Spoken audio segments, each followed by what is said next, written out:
கண்ணிய ஜமாத்தார்களே, நமது பள்ளியிலே இந்த 2025ஆம் ஆண்டில் 10வது மற்றும் 12வது வகுப்பில் அதிக மதிப்பெண் பெற்றவர்கள், இவ்வருடம் பட்டம் பெற்ற ஹாஃபில்கள், ஹாஃபிலாக்கள், ஆலிம்கள், ஆலிமாக்கள், முபல்லிகாக்கள், அது மட்டுமல்லாமல் இவ்வருடம் ஹஜ்ஜுக்கு சென்று வந்த ஹாஜிகள் இத்தனை பேருக்கும் பாராட்டு விழாவும் அதற்கு முன்பாக ஒரு சிறப்புரையும் இப்பொழுது நடைபெற இருக்கிறது. எனவே இவ்விழாவினை முன்னின்று நடத்தி தருமாறு கண்ணியத்திற்குரிய பள்ளிவாசல் நமது பள்ளியினுடைய தலைவர், செயலாளர் மற்றும் பொருளாளர் உட்பட்ட நிர்வாகிகளுக்கும், முத்தரு இளைஞர்கள் நற்பணி மன்றத்தினுடைய நிர்வாகிகளையும் முன்வந்து இந்த மஜ்லிஸை சிறப்பாக நடத்தி தருமாறு அன்போடு அழைக்கிறோம்.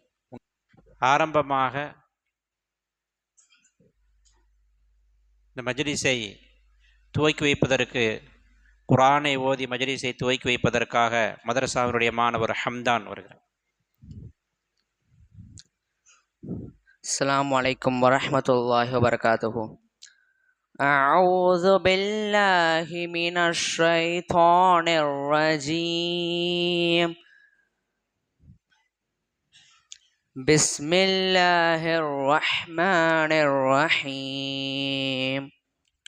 குல் அஊது பிரப்பில் ஃபலக் மின் ஷர்ரி மா ஹலக் ومن شر غاسق إذا وقب ومن شر النفاثات في العقد ومن شر حاسد إذا حسد. صدق الله العليم. அடுத்ததாக இஸ்லாமிய கீதம் நமது பள்ளியினுடைய பிலால் கௌதுல் ஆலம் அவர்கள். அஸ்ஸலாமு அலைக்கும் வரஹ்மத்துல்லாஹி தஆலா வபரகாத்துஹு. எல்லா புகழும் இறைவனுக்கு, அல்லாஹ் ஒருவன் துணை நமக்கு. அன்பான மாணவனே நீ கேளு, அல்லாஹ்வின் அருள் கொடையை நீ அறிவாய். எல்லா புகழும் இறைவனுக்கு. பார்க்கும் பார்வை இறைவன் தந்தான், கேட்கும் செவியை இறைவன் தந்தான், பேசும் மொழியை இறைவன் தந்தான், நம்பிடுகின்ற மூச்சை இறைவன் தந்தான். எல்லா புகழும் இறைவனுக்கு. கல்விக்கு உயிரை இறைவன் தந்தான், நம் அறிவுக்கு விருந்தை இறைவன் தந்தான், சிந்திக்கும் ஆற்றலை இறைவன் தந்தான், நம் நபி வழி வாழவும் கற்று தந்தான். எல்லா புகழும் இறைவனுக்கு. காற்றையும் மலையையும் இறைவன் தந்தான், சூரிய ஒளியை இறைவன் தந்தான், நிலவின் ஒளியை இறைவன் தந்தான், அந்த இரவையும் பகலையும் இறைவன் தந்தான். எல்லா புகழும் இறைவனுக்கு.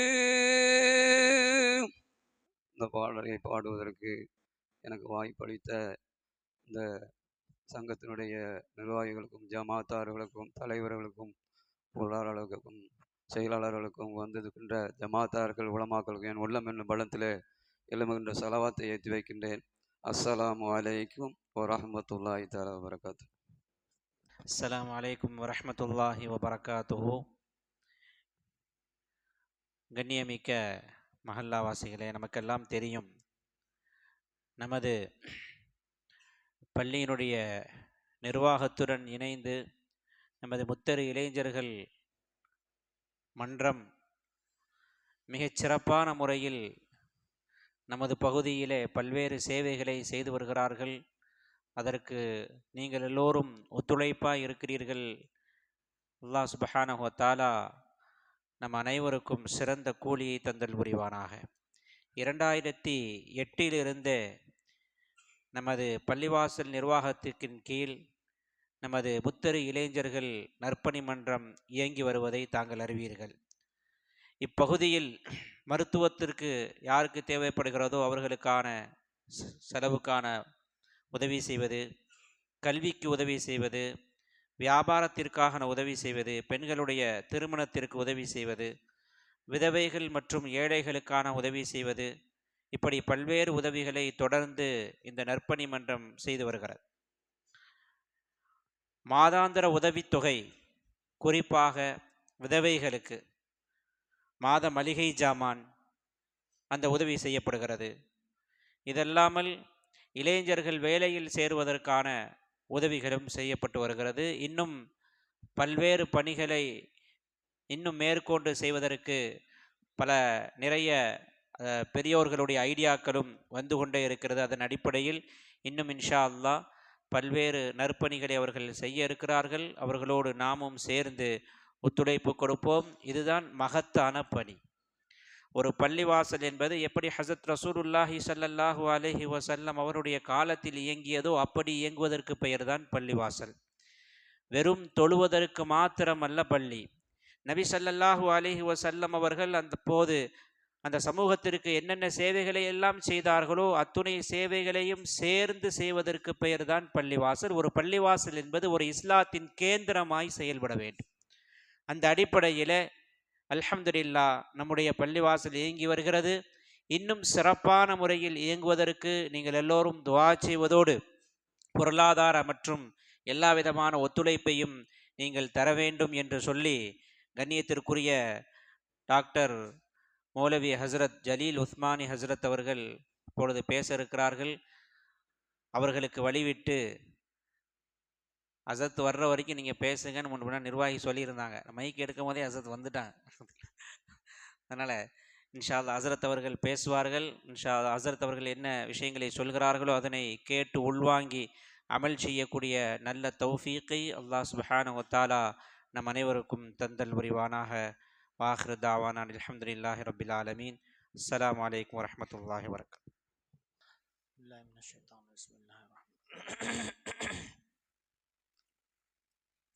السلام عليكم ورحمة الله وبركاته. الحمد لله رب العالمين، والصلاة والسلام على سيدنا محمد أشرف المرسلين وعلى آله وصحبه أجمعين، أما بعد. فقد قال الله تعالى في القرآن العظيم والفرقان المجيد: أعوذ بالله من الشيطان الرجيم، بسم الله الرحمن الرحيم. ووصينا الإنسان بوالديه إحسانا حملته أمه وهنا على وهن وفصاله في عامين أن اشكر لي ولوالديك إلي المصير. صدق الله العظيم.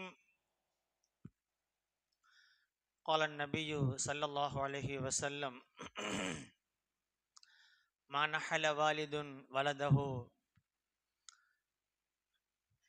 نحلا من أدب أفضل من أدب حسن، أو كما قال عليه الصلاة والسلام. رب اشرح لي صدري ويسر لي أمري واحلل عقدة من لساني يفقه قولي. سبحانك لا علم لنا إلا ما علمتنا إنك أنت العليم الحكيم. إن أريد إلا الإصلاح ما استطعت وما توفيقي إلا بالله عليه توكلت وإليه أنيب.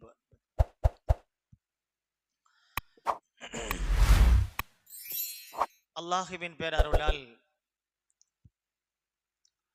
வரலாற்று சிறப்புமிக்க ஆஷுரா தினத்தில் இங்கே மேலப்பாளையம் செய்யது மொஹிதீன் ஜும்மா பள்ளிவாசலிலே நடைபெற்று வரக்கூடிய மதரசாவினுடைய ஆண்டு விழா நிகழ்வாக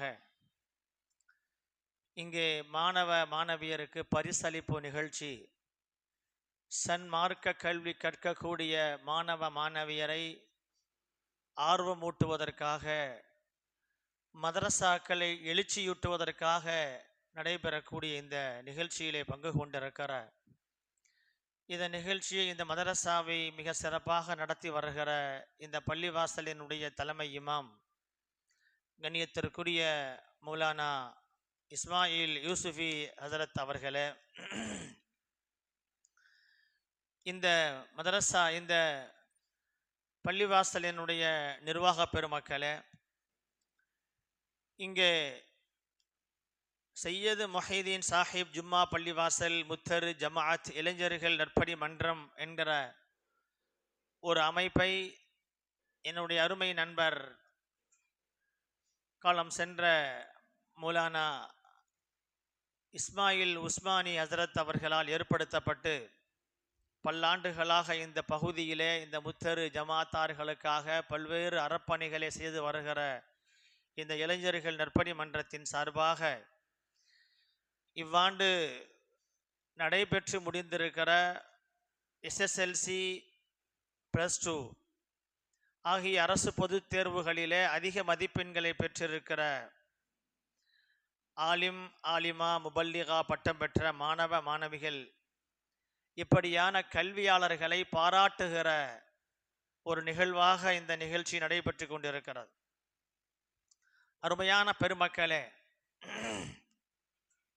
இந்த நிகழ்ச்சிகளினுடைய நோக்கமெல்லாம் கல்வியிலும் உலகத்தினுடைய நிலைகளிலும் நமது அருமையான பிள்ளைகளை உயர்வுபடுத்துவதற்காக இங்கே நடத்தப்படுகிற இந்த நிகழ்ச்சி. இன்றைக்கு இப்படி ஒரு ஆர்வம் ஊட்டுவதும் உற்சாகப்படுத்துவதும் தான் மாணவர் சமுதாயத்தை அவர்களுடைய திறமைகளை வளர்ப்பதற்கு அது உதவியாக இருக்கிறது. இன்றைக்கு கல்வியிலே நம்மை ஆர்வப்படுத்துவதற்கு, நம் சமுதாயத்து பிள்ளைகளை உற்சாகப்படுத்துவதற்கான ஒரு சூழல் தேவை இருக்கிறது. ஆனால் இந்த மார்க்கம் இஸ்லாமிய ஷரீஅத் கல்விக்கு எவ்வளவு முக்கியத்துவம் கொடுத்திருக்கிறது என்பதை நாம் சற்று சிந்தித்து பார்த்தோமையானால், உலகத்தில் யாரும் கொடுத்திடாத ஒரு முக்கியத்துவத்தை, உயர்ந்த இடத்தை கல்விக்கு இஸ்லாம் வழங்கி இருக்கிறது. பெருமக்கள், நமக்கெல்லாம் தெரிந்த விஷயங்கள் தான். புனித குர்ஆன் ஷரீஃபினுடைய தொடக்க வசனங்கள், அன்னலம் பெருமானார் ஸல்லல்லாஹு அலைஹி வஸல்லம் அன்னவர்கள் ஹிரா குகையிலே தனியாக தவம் இருந்த பொழுது அவர்களுக்கு முதலாக வஹி இறங்கிய பொழுது, அந்த முதல் வஹி எதை குறித்து பேசியது என்று நாம் பார்த்தால், தொழுகையை பற்றிய வஹி முதல் வஹி அல்ல, நோன்பை குறித்ததல்ல, ஹஜ்ஜி ஜகாத் போன்ற வணக்க வழிபாடுகளை குறித்த செய்திகள் முதல் வஹியில் இடம்பெறவில்லை. முதல் வஹியே இக்ரா பிஸ்மி ரப்பிக்கல்லதி ஹலக், நபியே நீங்கள் ஓதுவீராக. இக்ரா என்று சொன்னால் வாசிப்பீராக, படிப்பீராக, ஓதுவீராக என்றெல்லாம் பொருள். இக்ரா பிஸ்மி ரப்பிக்கல்லதி ஹலக், படைத்த அல்லாஹுவின் திருநாமத்தை கொண்டு நீங்கள் ஓதுவீராக. இக்ரா வரப்புக்கல் அக்ரம், உங்கள் இறைவன் உமது இரட்சகன் மிக சங்கைக்குரியவன். அல்லதி அல்லம பில் கலம், அவன்தான் எழுதுகோல் கொண்டு கல்வி ஞானங்களை கற்றுக் கொடுத்தான். மனிதனுக்கு அவன் அறியாதவற்றையெல்லாம் கற்றுக் கொடுத்தது அல்லாஹுதான் என்கிற முதல் வஹியே கல்வி சார்ந்த விஷயங்கள் தான் என்று சொன்னால், கல்விக்கு இஸ்லாம் வழங்கி இருக்கிற எவ்வளவு உயர்ந்த இடம். உலகத்தில் நபிகள் நாயகம் ஸல்லல்லாஹு அலைஹி வஸல்லம் அன்னவர்கள் எதனையும் அதிகம் தா என்று கேட்டதாக இல்லை சரித்திரத்தில். தன் வாழ்க்கையிலே அல்லாஹ்விடத்திலே கேட்ட பிரார்த்தனைகளில் எனக்கு அதிகம் தா என்று கேட்ட ஒரே ஒரு விஷயம், அல்லாஹ்வே அதை கேட்க சொல்லி கற்றுக் கொடுத்த ஒரு விஷயம் என்ன தெரியுமா? வகுல் ரபியே நீங்கள் இப்படி பிரார்த்தனை செய்யுங்கள், ரப்பி ஜித்னி இல்மா, எனக்கு அறிவு ஞானத்தை அதிகப்படுத்துவாயாக என்று தினந்தோறும் துஆ செய்ய சொன்னார்கள். நபிகள் நாயகம் ஸல்லல்லாஹு அலைஹி வஸல்லம் அவர்களுக்கு அல்லாஹ் இட்ட கட்டளை அது. நாம் நித்தம் நித்தம் கேட்க வேண்டிய துஆக்களிலே கல்வி ஞானம் அதிகப்படுத்த வேண்டும் என்கிற பிரார்த்தனையை நாம் கேட்டுக்கொண்டே இருக்க வேண்டும். நபிகள் நாயகம் ஸல்லல்லாஹு அலைஹி வஸல்லம் சொன்னாங்க, லா பாரக்கல்லாஹு ஃபீ யௌமின் மஸ்தத்து ஃபீஹி இல்மா, கல்வி ஞானம் அதிகமாகாத, கல்வி ஞானத்தில் எனக்கு அதிகம் ஏற்படாத, அதிக ஞானம் கிடைக்காத ஒரு நாள் அது பரக்கத்தில்லாத ஒரு நாள் என்று நபிகள் நாயகம் ஸல்லல்லாஹு அலைஹி வஸல்லம் சொன்னார். ஆக கல்வி ஞானம் என்பது மனிதனை உயர்வுபடுத்தக்கூடியது. யர்ஃபஇல்லாஹு அல்லதீன ஆமனூ மின்கும் வல்லதீன ஊத்துல் இல்ம தரஜாத், ஈமான்தாரிகளுக்கு ஒரு உயர்வு இருக்கிறது. அதே போல ஈமான்தாரிகளிலும் மூமின்களிலும் கல்வி ஞானம் வழங்கப்பட்டவர்களுக்கு ஒரு தனி இடம் இருக்கிறது. அருமையான பெருமக்களே, இப்படியெல்லாம் கல்வியிலே சிறந்து விளங்கியவர்கள். இஸ்லாத்தினுடைய வரலாற்றை நாம் ஒரு காலத்தில் எடுத்து பார்த்தால், அப்பாசியத் காலம் என்று ஒரு பீரியட் இருந்தது. பெருமானார் ஸல்லல்லாஹு அலைஹி வஸல்லம் வஃபாத்திற்கு பிறகு ஹிஜ்ரி 132 இருந்து தொடங்கிய அந்த அப்பாசியத் ஹிலாஃபத், உமையாக்களின் ஆட்சிக்கு பிறகு அரபுலகத்தை ஆட்சி செய்தவர்கள் அப்பாசியாக்கள்.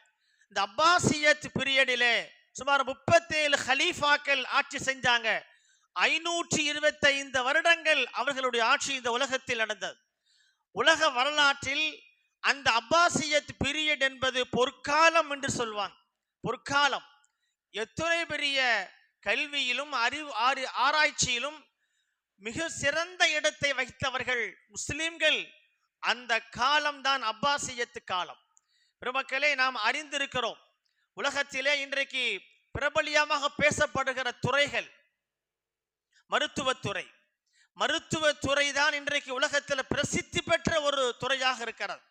யாராக இருந்தாலும் சரி, +2 முடிச்ச உடனே அவன +2ல மாநிலத்திலேயே முதன்மை மார்க் பெற்ற அந்த மாணவரிடத்திலே பேட்டி காமாங்க, அடுத்து என்ன செய்ய போறீங்கன்னு சொல்லுவார். என்ன சொல்லுவார்? மருத்துவராக ஆக போறேன்னு சொல்லுவார். 10th SSLCல முதல் மதிப்பெண் பெற்றிருப்பார். என்னவாக ஆக போறீங்க? உடனே அவர் சொல்லுவார், நானும் டாக்டராக ஆக போறேன். எல்லோருமே டாக்டர். இன்றைக்கு மருத்துவத்துறைக்கு ஒரு தனி மதிப்பு இருக்கிறது. இந்த மருத்துவத்துறைக்கே முன்மாதிரியானவர்கள் இஸ்லாமியர்கள். வரலாற்றை எடுத்து பாருங்கள். அருமையான பெருமக்களே, இப்னு அலி சீனா என்று ஒருவர் இருந்தார். அப்பாசியத் காலத்திலே வாழ்ந்தவர் தான். ஹிஜ்ரி 4ஆம் நூற்றாண்டு காலத்திலே வாழ்ந்தவர்கள். மிக சிறந்த கல்வியிலே உயர்ந்தவர்கள். மேத்தமெட்டிக்ஸ், மருத்துவத்துறைக்கு முன்மாதிரி அடிப்படையாக இருக்கிற அறிவியல் துறை, சயின்ஸ், அதே போல கணித துறையிலே மிக சிறந்த இடத்தை பெற்றவர்கள் முஸ்லிம்கள். இதில் இப்னு அலி சீனா அவர்கள் மருத்துவத்திலே உயர்ந்த இடத்தை பெற்றவர்கள். அவர்கள் எழுதிய ஒரு நூல் கானூனு திப் என்கிற ஒரு நூல் இருக்கு. அல் கானூனு ஃபி திப் என்கிற அந்த நூல் இருக்கிறதே, ஐரோப்பிய நாடுகளுக்கு, மேற்கத்திய நாடுகளில் இருக்கிற பல்கலைக்கழகங்களுக்கெல்லாம் மருத்துவத்துறையினுடைய பாடத்திட்டங்களை வகுப்பதற்கான அடிப்படை நூலாக அந்த நூல் விளங்கி கொண்டிருக்கிறது. இன்றைக்கும் அது அரபியில் இருக்கிறது. அதே போல பல்வேறு மொழிகளிலே அது மொழிபெயர்க்கப்பட்டு இருக்கிறது. கானூனு ஃபி திப் என்கிற ஒரு மகத்தான ஒரு நூல், மருத்துவத்துறைக்கு ஒரு முன்மாதிரியான ஒரு நூல். அதே போல உமர் ஹையாம், அதே போல ஹுவாராஸ்மி போன்றவர்கள் எல்லாம் மருத்துவத்துறை, அதாவது கணிதத்துறையிலே சிறந்து விளங்கியவர்கள். கணிதத்துறையில அல்ஜிப்ரான்னு சொல்லுவாங்க. அந்த அல்ஜிப்ராவை கண்டுபிடித்தவர்கள் இஸ்லாமியர்கள். மேத்தமெட்டிக்ஸினுடைய அடிப்படைகளை இந்த உலகத்திற்கு தந்தவர்கள். நாம் பயன்படுத்தக்கூடிய நம்பர்கள் இருக்கிறதே, அரபு நம்பர்ஸ், அரபியன் நம்பர் தான் சொல்லுவாங்க. நம்ம 0 முதல் நாம் பயன்படுத்துகிற அந்த நம்பர்கள் கூட அரபிய நம்பர்கள் என்றதற்கு பெயர் என்று சொன்னால், கணிதத்துறைக்கு மிகுந்த பொக்கிஷங்களை, அறிவு சார்ந்த பொக்கிஷங்களை, கருவூலங்களை தந்தவர்கள், அடிப்படைகளை வகுத்து தந்தவர்கள் முஸ்லிம்கள் என்பதை நாம் நினைவில் கொள்ள வேண்டும். The father of the modern physician என்று அழைக்கப்படுகிறார். அதாவது நவீன மருத்துவத்தினுடைய தந்தை என்று போற்றப்படுகிற இப்னு அலி சீனா அவர்கள். கணிதத்துறையினுடைய மேதைகள், வரலாற்று துறையிலே இப்படி பல்வேறு துறைகளில் முகத்திமத் இப்னு ஹல்தூன் என்கிற புத்தகத்தை எழுதிய இப்னு பத்தூதா போன்ற வரலாற்று ஆய்வாளர்கள், ரஹ்லத் இப்னு பத்தூதா என்கிற ஒரு மிகப்பெரிய ஒரு அறிவு பொக்கிஷம், பயண இலக்கியமாக டிராவல் லிட்ரேச்சர் என்று சொல்லுவாங்க, பயண இலக்கியத்தை தந்தவர்கள். உலகமெல்லாம் சுற்றி திரிந்த உலக வரலாற்றை, அதனுடைய அமைவிடத்தை குறித்து ஆழமான கருத்துக்களை உலகத்திற்கு தந்தவர்கள் இஸ்லாமியர்கள். அருமையான பெருமக்களே, நான் எதற்கு சொல்லுகிறேன் என்று சொன்னால், கல்வித்துறையிலே ஒரு கட்டத்திலே மிக சிறந்த இடத்தில் இருந்தவர்கள் இஸ்லாமியர்கள். அந்த இடத்தை யாரும் அடைக்க முடியாத உன்னதமான இடத்தில் இருந்தவர்கள். ஆனால் நாம் சொல்லிக்கொண்டே போகலாம், நேரத்தின் அருமை கருதி நான் சுருக்கி சொல்கிறேன். அப்படி இருந்த சமுதாயம் கல்வியிலே, கணிதத்திலே, மருத்துவத்திலே, விஞ்ஞான துறைகளிலே, எல்லா துறைகளிலும் உயர்ந்த இடத்தில் இருந்த இஸ்லாமிய சமுதாயம் சமீபத்தில் மத்திய அரசாங்கத்தினுடைய ஒரு கணக்கு, ஒரு புள்ளி விவரம், ஒரு சர்வே எடுத்தாங்க. சச்சார், ஓய்வு பெற்ற நீதிபதி, நீதி அரசர் சச்சாரினுடைய தலைமையிலே, நீதிபதியினுடைய அந்த தலைமையில் ஏற்படுத்தப்பட்ட அந்த குழு இந்தியா முழுவதும் சுற்றி திரிந்து ஒவ்வொரு மாவட்டமா சென்று அங்கு வாழுகிற முஸ்லிம்களினுடைய கல்வி பொருளாதாரத்தை குறித்து, கல்வி பொருளாதாரத்தினுடைய நிலைமைகளை குறித்து நேரடியாக கள ஆய்வு செய்து மத்திய அரசாங்கத்திற்கு அவங்க தகவல் அறிக்கை தந்தாங்க. அதுதான் சச்சார் கமிட்டியின் அறிக்கை என்று இன்றைக்கும் அது இருக்கிறது. மன்மோகன் சிங்கின் ஆட்சி காலத்தில் அந்த கமிட்டி ஏற்படுத்தப்பட்டு இந்தியா முழுவதும் முஸ்லிம்களினுடைய, சிறுபான்மையின முஸ்லிம்களினுடைய கல்வி நிலை குறித்தும், அவர்களுடைய வாழ்வாதாரத்தை குறித்தும், பொருளாதார பின்னணி குறித்தும் ஆய்வு செய்வதற்காக ஏற்படுத்தப்பட்ட அந்த கமிட்டியினுடைய அறிக்கை என்ன சொல்கிறது தெரியுமா? உலகத்தில கல்வியிலே இவ்வளவு சிறந்து விளங்கிய அந்த முஸ்லிம் சமுதாயம் இன்றைக்கு தாழ்த்தப்பட்ட, பிற்படுத்தப்பட்ட மலைவாழ் ஜாதி மக்களை விடவும் கல்வியிலே மிக பின்தங்கிய நிலையில் இருக்கிறார்கள். பொருளாதாரத்தில் மிக பின்தங்கிய நிலையில் இருக்கிறார்கள். அரசு வேலை வாய்ப்புகளிலே மிக பின்தங்கிய நிலையில் இருக்கிறார்கள் என்று அந்த அறிக்கையை தாக்கல் செய்து கண்ணீர் விட்டு கதறி கொண்டே அந்த அறிக்கையை தாக்கல் செய்தார் நீதி அரசர் சச்சார் அவர்கள். அவரும் மரணித்து விட்டார். அருமையான பெருமக்களே, அந்த சச்சார் கமிட்டி அந்த அறிக்கைக்கு பிறகுதான் முஸ்லிம்கள் இந்த இந்தியாவில் கல்வி துறையில் எவ்வளவு வீக்கா இருக்கிறோம், எவ்வளவு பலவீனமா இருக்கிறோம் என்பதை முஸ்லிம்களே தெரிந்து கொண்டார்கள். அருமையான பெருமக்களே, இன்றைக்கு எவ்வளவு உயர்ந்த இடத்துல இருக்க வேண்டிய இந்த சமுதாயம் கல்வியில் இவ்வளவு தாழ்ந்து போனதுக்கு என்ன காரணம்? சிந்திக்க வேண்டிய ஒரு நிலைமை. உலகத்துல நாம உயர்வு என்பது கல்வியின் மூலம்தான். யூத்தில் ஹிக்மத மையஷா ஒமை யூத்தல் ஹிக்மத ஃபகத் ஊதிய ஹைரன் கசீரா. அல்லாஹ் சொல்லி காட்டுகிறான், அல்லாஹ் நாடியவர்களுக்கு கல்வி ஞானத்தை கொடுக்கிறான். கல்வி ஞானம் வழங்கப்பட்டவர்தான் சிறந்த, உலகத்தில ஏராளமான நன்மைகள் வழங்கப்பட்டவராவார் என்று அல்லாஹ் சொல்லுகிறார். உலகத்தில கல்வி ஞானம் கிடைப்பது மிக சிறந்த சொத்து. அது நமக்கு பெருமானார் ஸல்லல்லாஹு அலைஹி வஸல்லம் சொல்லுவாங்க, அல் ஹிக்மத்து லால்லத்துல் மூமின். கல்வி ஞானம் என்பது மூமின்களுடைய சொத்து, மூமின்களுடைய காணாமல் போன சொத்து. அது காணாமல் போன ஒட்டகத்தை போல, அது எங்கு கிடைத்தாலும் அதை அவர் எடுக்க வேண்டும். அதை எடுப்பதற்கு அவர் தகுதியானவர். தொலைந்து போன ஒரு பொருள், நம்ம பொருள் எங்கு கிடைச்சால் நம்ம இதை எப்படி எடுத்துக்கிறோம்? என்னுடைய மொபைல், என்னுடைய வாட்சி அப்படின்னு நான் சொல்வது போல என்னுடைய முஸ்லிம்களுடைய சொத்து கல்வி. அப்படிப்பட்ட இந்த கல்வி இன்றைக்கு முஸ்லிம்களை விட்டு அது விலகி நிற்கிறார். முஸ்லிம்கள் கல்வியில கொஞ்சம் விலகி நிற்கிறாங்க. அதனால் ஏற்பட்ட ஒரு விளைவு, அரசு துறைகளிலே, அதிகார துறைகளிலே இன்றைக்கு இஸ்லாமியர்கள் அங்கொன்றும் இங்கொன்றுமாக இருந்தவர்கள் கூட, விழிப்புணர்வே இல்லாத காலகட்டத்தில் இருந்த எண்ணிக்கை கூட இன்றைக்கு அரசு துறைகளிலே இன்றைக்கு எண்ணிக்கையில இல்லை. முஸ்லிம்களுடைய பெயர்களை எந்த அரசு துறைகளிலும் பார்க்க முடியாது. அருமையான பெருமக்களே, இந்த இந்த நிலை மாற வேண்டும் என்று சொன்னால் நம் பிள்ளைகள் எல்லாம் சரியான கல்வியை கற்க வேண்டும். அதற்கு நாம் எல்லாம் ஆர்வம் ஊட்ட வேண்டும். இன்னைக்கு யூத சமுதாயத்திலிருந்து நாம் பாடம் படிக்கணும். யூத சமுதாயம் உலகத்திலேயே ஒரே ஒரு நாடு தான் யூத நாடு.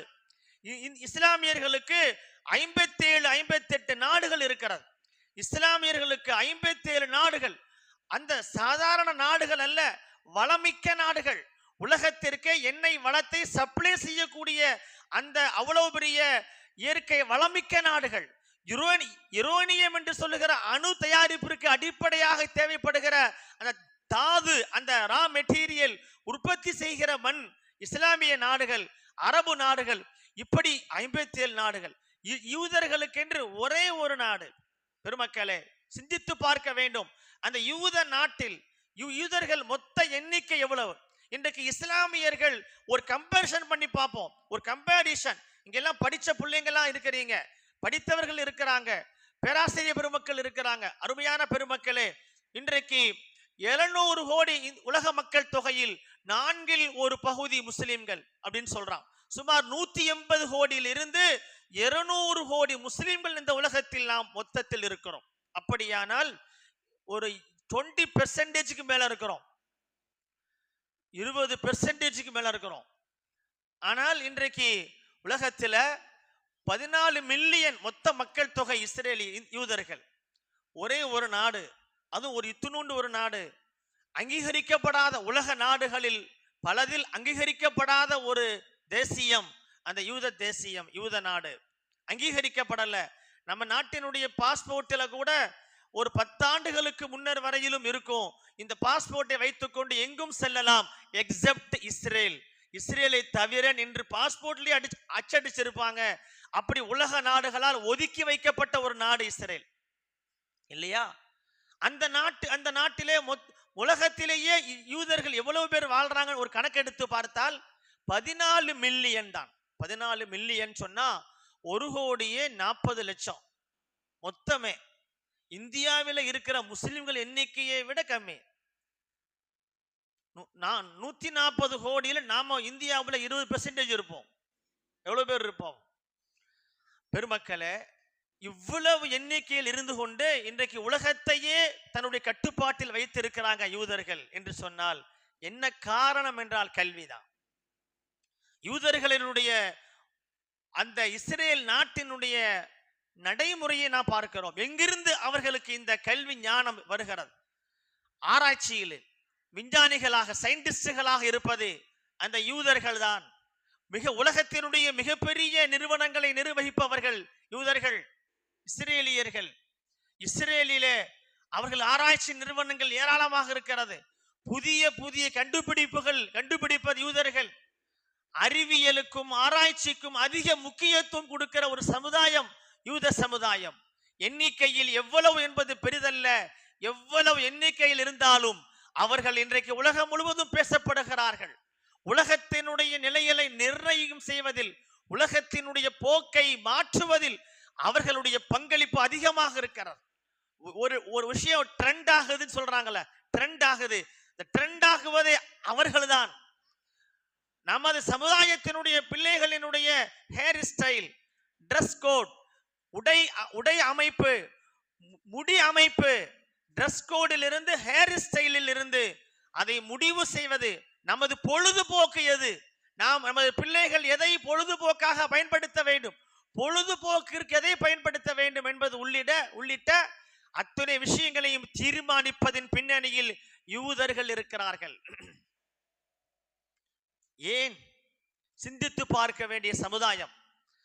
அருமையான பெருமக்களே, யூதர்களை பற்றி சில செய்திகளை படித்தேன்.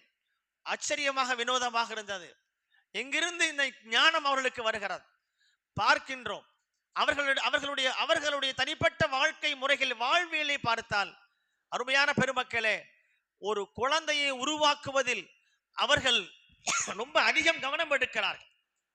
பிரெக்னன்சி சிலபஸ் என்பது அவர்களிடத்தில் இருக்கிற ஒரு மிகப்பெரிய ஒரு வாழ்வியல் முறை. ஒரு பெண் கருத்தரித்து விட்டால் அந்த பெண் எப்படி நடந்து கொள்ள வேண்டும் என்பது குறித்து ஒரு பாடத்திட்டமே வகுத்து இருக்கிறார்களாம் யூதர்கள். குழந்தை உண்டான உடனே ஒரு பெண் என்ன செய்யணும் அப்படிங்கிறத அவங்க அதுக்கு ஒரு பாடத்திட்டத்தை வகுத்திருக்கிறாங்க. என்ன செய்வாங்க, அந்த பெண் கருவுற்ற அந்த கர்ப்பிணி பெண்ணுக்கு நல்ல நல்ல இனிமையான இசைகளை கேட்க செய்வது, மனதை ரம்மியப்படுத்தக்கூடிய ரம்மியமான இசைகளை கேட்க செய்வது. அதுக்கப்புறம் மேத்தமெட்டிக்ஸ்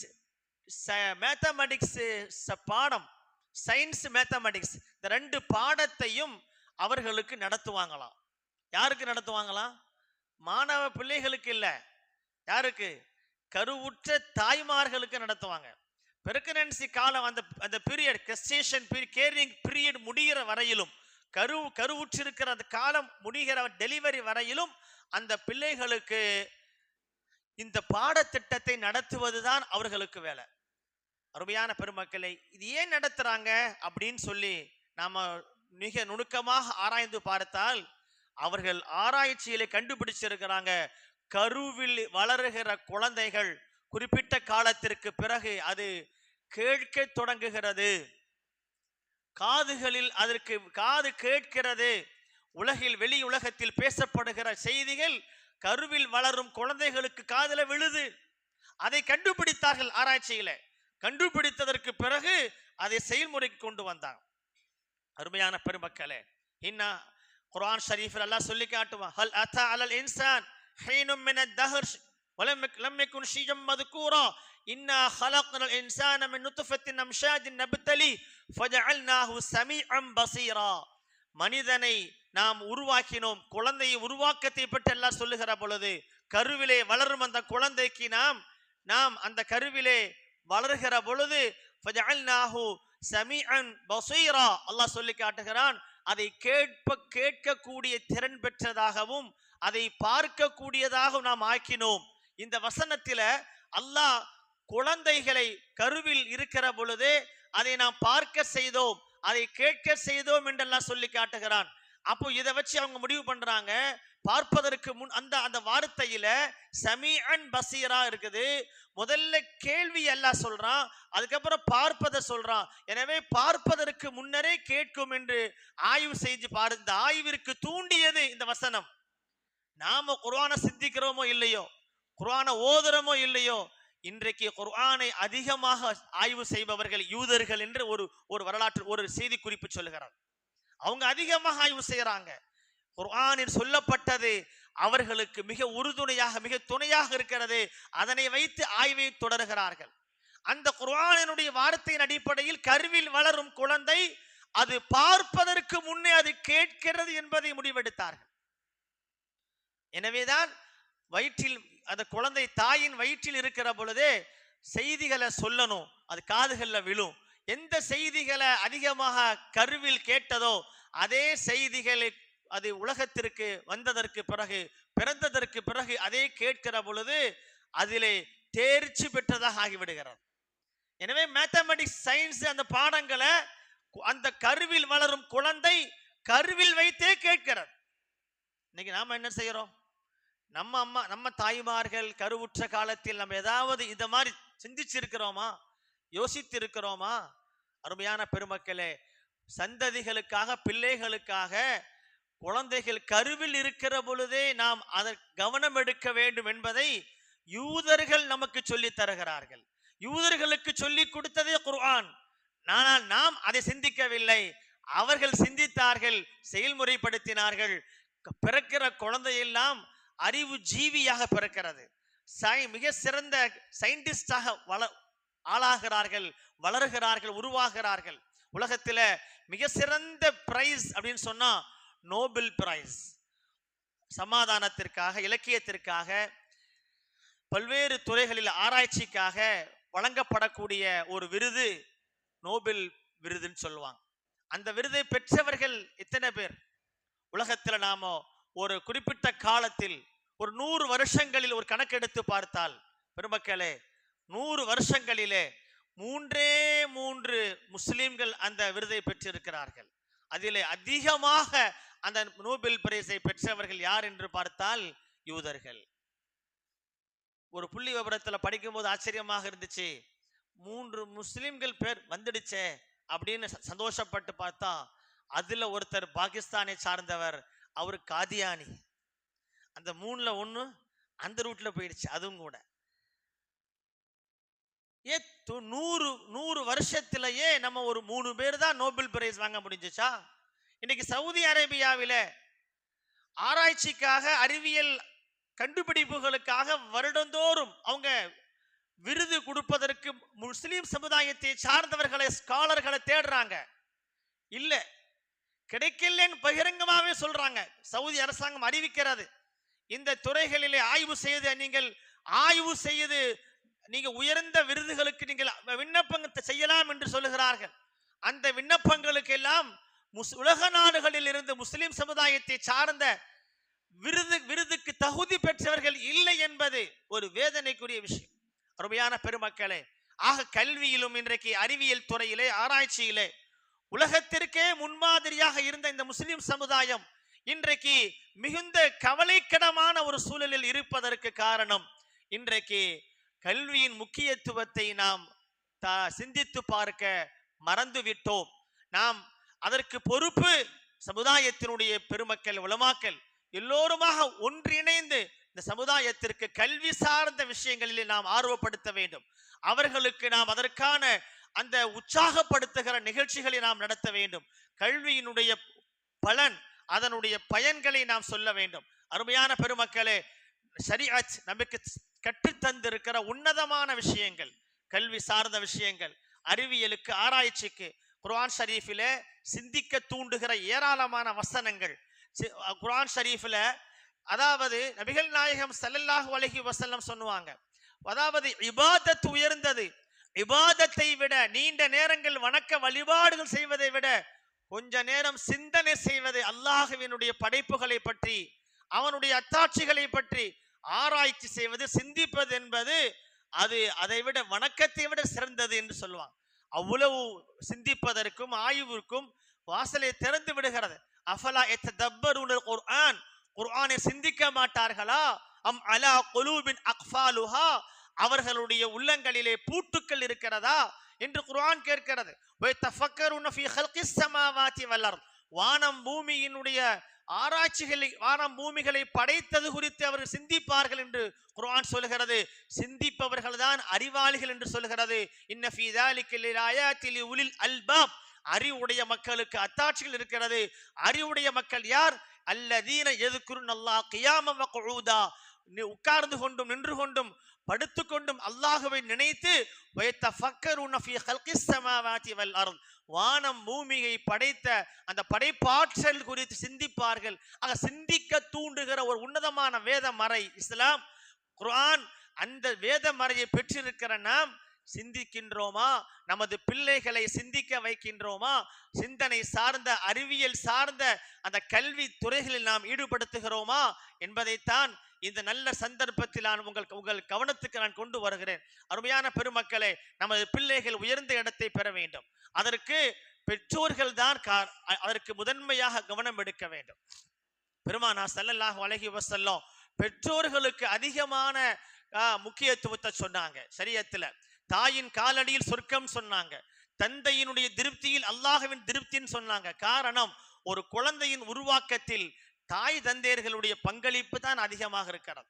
அவர் சிறந்தவர்களாக வருவதற்கும், அவர்கள் உயர்ந்த இடத்தை பெறுவதற்கும் பெற்றோர்கள் அதிகமாக கவனம் எடுக்க வேண்டும். அதற்காக தியாகம் செய்ய வேண்டும்.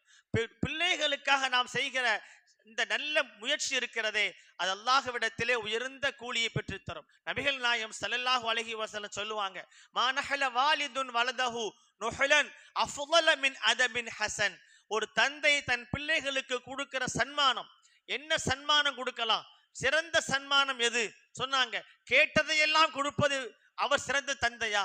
ஒரு தந்தை அவர் பிள்ளை என்னவெல்லாம் கேட்கிறதோ அதையெல்லாம் கொடுக்கிறார், அந்த தந்தை சிறந்த தந்தையா என்றால் இல்லை. அந்த குழந்தைக்கு எதை கொடுக்க வேண்டும், எப்பொழுது கொடுக்க வேண்டும் என்று கொடுப்பவர் தான் சிறந்த தந்தை. பெருமானார் ஸல்லல்லாஹு அலைஹி வஸல்லம் சொன்னாங்க, ஒரு தந்தை தன் பிள்ளைக்கு கொடுக்கக்கூடிய சன்மானங்களிலே மிக சிறந்த சன்மானம் எது தெரியுமா? அதபின் ஹசன், அழகான நல் ஒழுக்கத்தை கற்றுக் கொடுப்பது. அதை விட ஒரு சிறந்த சன்மானம் வேற எதுவும் கொடுத்திட முடியாதுன்னு சொன்னோம். அப்போ பிள்ளைகளுக்கு நாம் கல்வியோடு சிறந்த நல் ஒழுக்கங்களையும் நாம் கற்றுக் கொடுக்க வேண்டும். அதற்குத்தான் மதரசாக்களோடு இணைந்த கல்வி.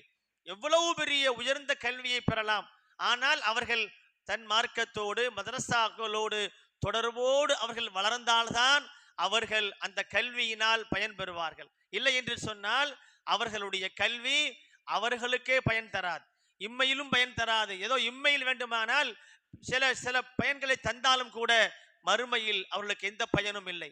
சமுதாய பிள்ளைகளை நாம் சன்மார்க்கத்தோடு தொடர்புடையவர்களாக உருவாக்க வேண்டும். அதற்குத்தான் மதரசாக்களோடு தொடர்பு ஏற்படுத்த வேண்டும், மஸ்ஜிதுகளோடு தொடர்பு ஏற்படுத்த வேண்டும். இந்த கல்வி ஞானம் என்பது ஒழுக்கமில்லாத கல்விக்கு உலகத்துல எந்த முக்கியத்துவம் இல்லை.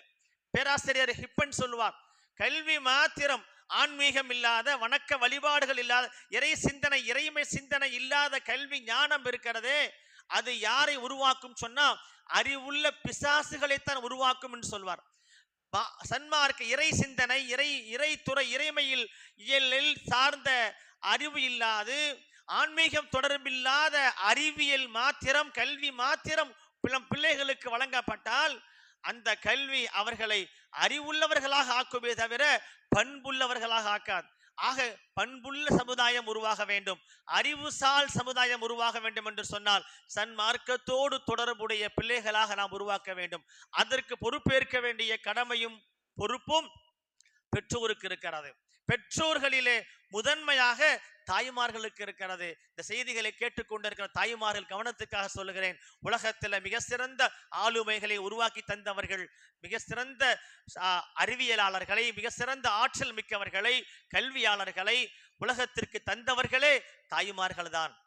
அருமையான பெருமக்களே, இஸ்லாமிய வரலாற்றிலே முஃப்தில் மதீனா, மதீனாவினுடைய முஃப்தி என்று அழைக்கப்படக்கூடிய ஒரு மிக சிறந்த ஆளுமை பெற்றவர்கள் தான்.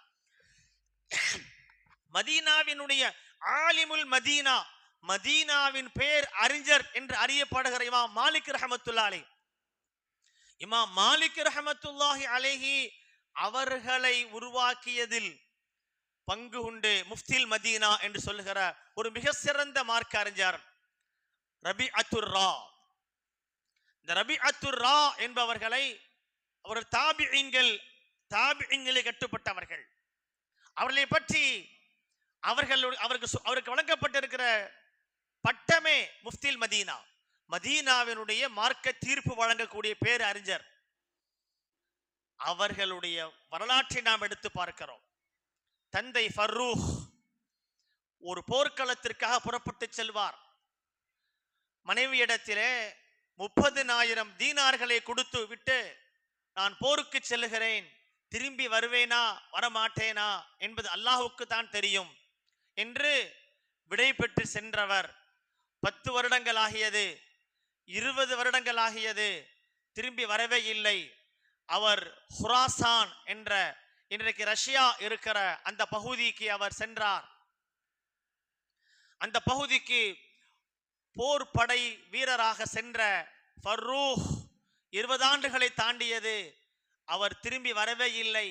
அந்த காலம் எப்படித்தான், போருக்கு சென்றவர்கள் திரும்பி வருவார்களா வரமாட்டார்களா, எந்த தகவல் தொடர்பு சாதனங்களும் இல்லாத அந்த காலகட்டத்தில் எந்த செய்தியும் தெரியாது. 20 ஆண்டுகளை தாண்டிய பொழுது ஃபர்ரூக் போர்க்களத்திலே மரணித்திருப்பார், ஷஹீதாக இருப்பார் என்று முடிவு செஞ்சிட்டாங்க சமுதாயம். அவரை மறக்க தொடங்கினார்கள், மறந்து விட்டார்கள். ஒரு 27 வருடங்கள் கழித்து ஃபர்ரூக் மதீனாவிற்கு வந்தார். அவர் போர்க்களத்திலே இறந்து போகவில்லை, போர்க்களத்திலே ஷஹீதாகவில்லை, அவர் உயிரோடு தான் இருந்தார். 27 வருடத்திற்கு பிறகு மதீனாவிற்கு வருகிறார். தான் வாழ்ந்த வீடே அவருக்கு இடம் தெரியவில்லை. விசாரித்து 27 ஆண்டுகளுக்கு பிறகு தன் வீட்டையே தான் தேடி பிடித்து வந்து சேர்ந்து கதவை தட்டுகிறார். உள்ளே இருந்து ஒரு இளைஞர், ஒரு வாலிபர் அங்கிருந்து வருகிறார், உள்ளே இருந்து வருகிறார். அவரை பார்த்தவுடனே கோப ஆவேசத்தில், அங்கே மனைவியும் இருக்கிறார், மனைவியோடு ஒரு வாலிபர் ஒரு இளைஞரும் இருக்கிறார். கோபத்தில் அவரை அடிக்க, அவரை பாய்ந்து தாக்க செல்ல, அவரும் இவரை தாக்குவதற்கு முனைய என்னவென்றே தெரியாமல் 2 பேரும் சண்டை போட ஆரம்பிச்சாங்க என்று கேட்கிறார். என்னுடைய வீட்டிற்குள்ளே நீ வந்து இருக்கிறாயே, ஒரு இளைஞன், ஒரு அந்நியன், நீ யார், எதற்காக என் மனைவியோடு இருக்கிறாய் என்று கடும் ஆவேசத்தில், கடும் கோபத்தில் ஃபர்ரூக் பேசுகிறார். மதீனாவிலே மஸ்ஜித் நபவியில் இருந்து மாலிக் ரஹ்மத்துல்லாஹி அலைஹி போன்றவங்க எல்லாம் ஓடி வந்து கடைசியில அவர் சமாதானப்படுத்தி என்ன விஷயம் என்று அவர்கள் பேசி தீர்த்தார்கள். என்ன நடந்தது என்று பார்த்தால், வீட்டில் உள்ளே இருந்து வந்த வாலிபர் வேறு யாரும் இல்லை, அவர் அந்த வீட்டுக்காரர் தான். அவர் அந்த ஃபர்ரூக்கினுடைய மகன்தான் அங்கே உள்ளே இருந்தார். 27 ஆண்டுகளுக்கு முன்னால் போர்க்களத்திற்கு செல்கிற பொழுது தன் மனைவி கர்ப்பமாக இருந்தால் சொல்லி சென்றார், கர்ப்பமாக இருந்தேன். மனைவி சொல்லுகிறார், அருமை கணவர் அவர்களே, என்னோடு இருந்த இந்த வாலிபன் வேறு யாரும் இல்லை, உங்களுக்கும் எனக்குமாக நான் பெற்றெடுத்த என்னுடைய பிள்ளை, உங்கள் பிள்ளை என்று சொல்லுகிறார். நீங்கள் போர்க்களத்திற்கு புறப்படும் பொழுது நான் கருவுற்றிருந்தேன், அந்த கருவில் வளர்ந்து உருவாகி வந்த குழந்தைதான் இந்த குழந்தை என்று சொன்னார். 30,000 தீனார் கொடுத்து சென்றேனே. அப்ப அந்த அம்மா சொல்லுது, இந்த 2 பேரும் சண்டை போட்டுக்கிட்டு இருக்கிற பொழுது அவர் என்ன நினைத்து கொண்டார், 27 வருஷத்திற்கு பிறகு வருகிற தந்தை ஃபர்ரூக் வீட்டுக்குள்ளே இருப்பது அந்நியவன், தன் மனைவி இன்னொரு அந்நியனோடு இருக்கிறாள் என்று அவர் பதறினார். அந்த அம்மா சொன்னாங்க, இது வேறு யாரும் இல்லை, நீங்கள் 27 வருடத்திற்கு முன்னால் இங்கிருந்து புறப்படுகிற பொழுது நான் கருவுற்றிருந்தேன், நான் பெற்றெடுத்த பிள்ளை உங்கள் பிள்ளைதான் என்று சொன்ன பொழுது கட்டி தழுவி கொண்டார்கள். அப்போ கேட்டாங்க, 30,000 தீனார் தந்து விட்டு சென்றேனே, அதை என்ன செய்திருக்கிறாய் சொன்னான். நான் வச்சிருக்கிறேன், பத்திரமா சேமித்து வச்சிருக்கிறேன், விவரம் அப்புறம் சொல்கிறேன்னு சொன்னாங்க. பள்ளிக்கு போனாங்க. ஃபர்ரூக் பள்ளிவாசலிலே மஸ்ஜித் நபவியிலே தொழுகைக்கு பிறகு ஒரு பெருங்கூட்டம் உட்கார்ந்து சன்மார்க்க கல்வி கற்கிறார்கள், அவர்களுக்கு பாடம் நடத்தி கொண்டிருக்கிறார்கள். அதை பார்த்து விட்டு வீட்டிற்குள் வந்த ஃபர்ரூக் மனைவிடத்தில் சொல்லுகிறார், மஸ்ஜித் நபவியிலே பார்த்தேன், ஒரு இளைஞரை சுற்றி ஒரு பெரிய கூட்டமே உட்கார்ந்து இருக்கிறது, யாருன்னு அந்த முகமே தெரியல, யார் அவர் அப்படின்னு கேட்டான். இந்த அம்மா சொன்னாங்க, அவர் யாரும் இல்லை, உங்கள் மகன் ரபிஆ தான் அவர் என்று சொன்னார். சந்தோஷப்பட்டார். 30,000 தீனாரை விட்டு சென்றீர்களே, அந்த 30,000 தீனாரையும் நான் செலவழித்து என் பிள்ளையை நான் சன்மார்க்க கல்விக்காக நான் வெளியூருக்கு அனுப்பி கல்வி கற்று இவ்வளோ பெரிய மார்க்க ஞானியாக அவர் நான் உருவாக்கி இருக்கிறேன் என்று அந்த அம்மா சொன்னாங்க. அந்த 30,000 ரூபாய் நான் செலவழித்தது அவருக்காக செலவழித்தேன் என்று சொன்னார். அருமையான பெருமக்களே, தாய்மார்களே, இன்றைக்கு கணவன்மார்கள் நமது நகரத்திலே, நமது ஊரிலே, நம் சமுதாயத்திலே எங்கோ சென்று விடுகிறார்கள். நாம் கேட்கிற சம்பளத்தை அவங்க வாங்குகிற சம்பளத்தில் நம்ம கேட்கிற பணத்தையெல்லாம் அனுப்பி தருகிறார்கள். நமது பிள்ளைகளுக்கு என்னவெல்லாம் வாங்கி கொடு என்று சொல்லுகிறார்கள். அப்போ இந்த நிலையில வீட்டிலிருந்து பிள்ளைகளை கண்காணித்து வளர்க்க வேண்டிய கடமை, பொறுப்பு அந்த தாய்மாருக்குத்தான் அதிகமாக இருக்கிறது. எப்படி ஃபர்ரூக்கினுடைய மனைவி 30,000 தீனார்களை வைத்து ஒரு சிறந்த மார்க்க அறிஞராக முஃப்தில் மதீனா இமாம் மாலிக் ரஹ்மத்துல்லாஹி அலைஹி அன்னவர்களுடைய தாயார் சொல்லுவாங்களாம், இத்ஹப் இலா ரபிஆவிடத்துல போய்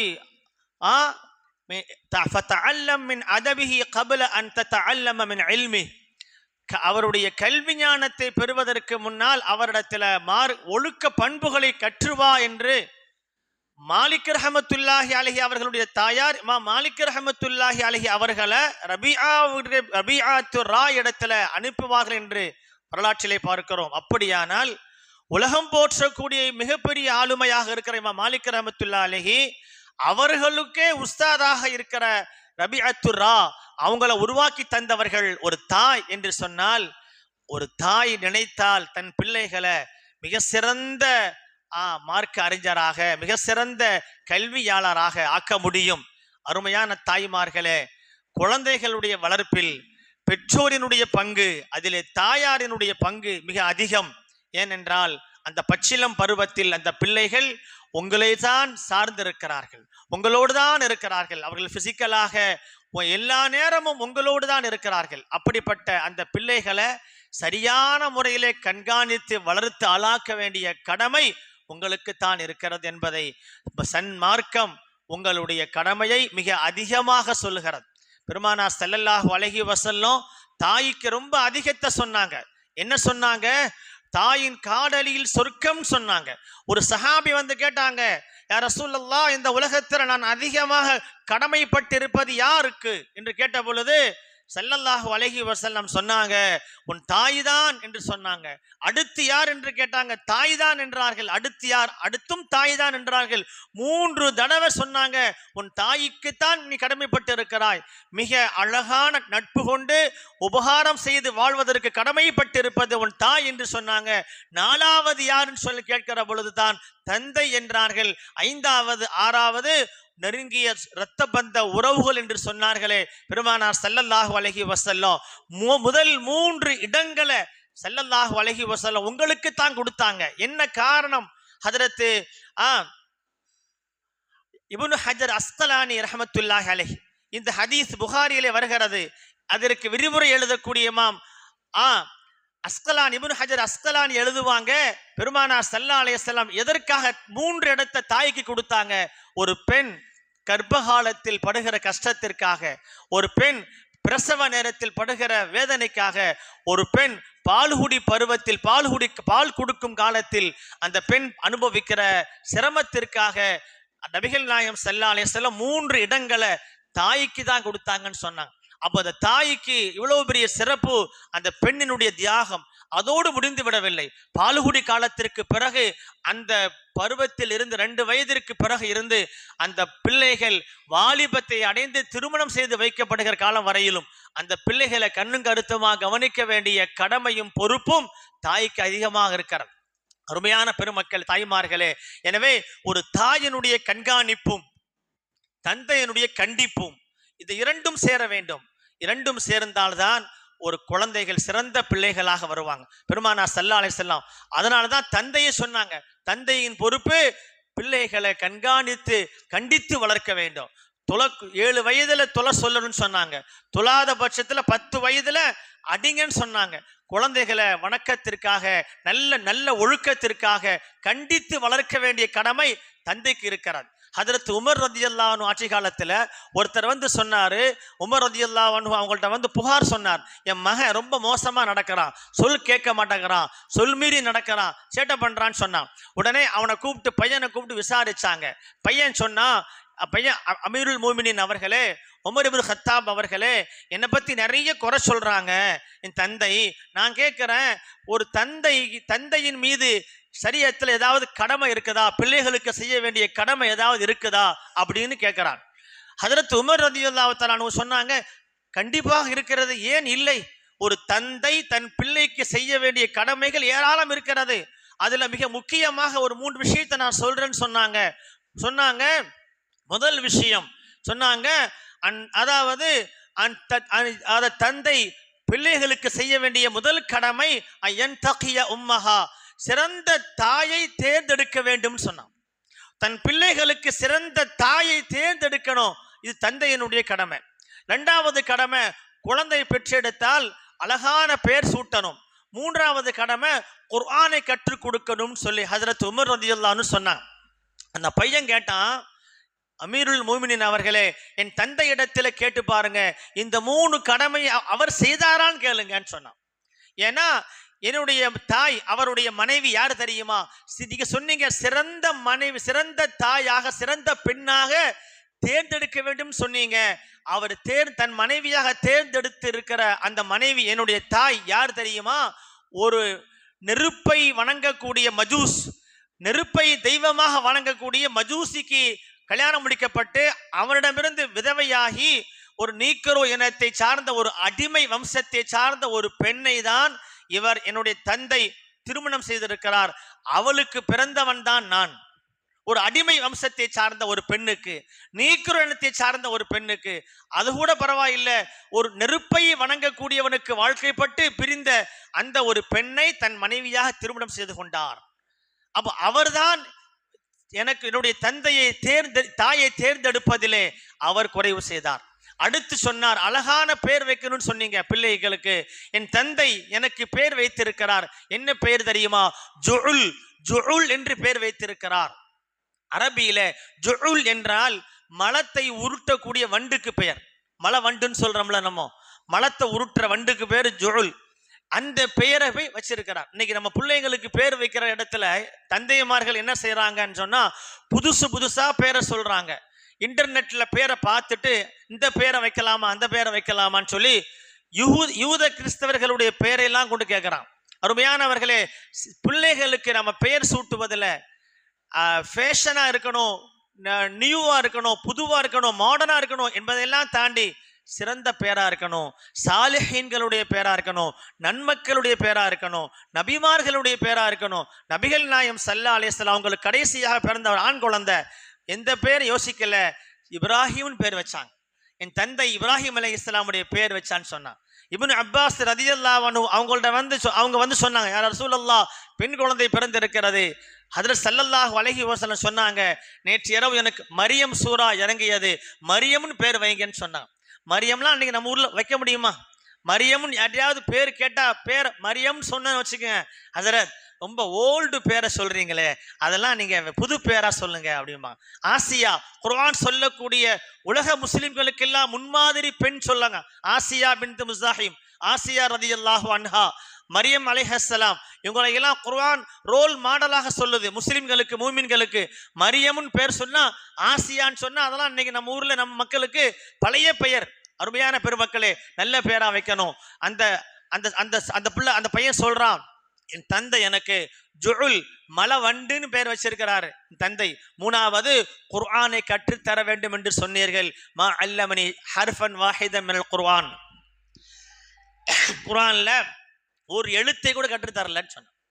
ஹஜ்ரத் உமர் ரலியல்லாஹு அன்ஹு பிள்ளையை பற்றி புகார் சொல்லி வந்த அந்த மனிதரை கூப்பிட்டு சொன்னாங்க, நீதான் தப்பு செஞ்சிருக்கிறாய், உன் மகன் விஷயத்தில் நீ செய்ய வேண்டிய கடமை எதையும் சரியாக செய்யவில்லை என்று நீதான் கண்டிக்கப்பட வேண்டியவன் என்று கண்டித்து அனுப்பினார்கள். அருமையான பெருமக்களே, பிள்ளைகள் விஷயத்தில் நாம் செய்ய வேண்டிய கடமைகளை நாம் செய்ய தவறினால் நாம் அல்லாஹ்விடத்தில் நாம் பதில் சொல்லணும்.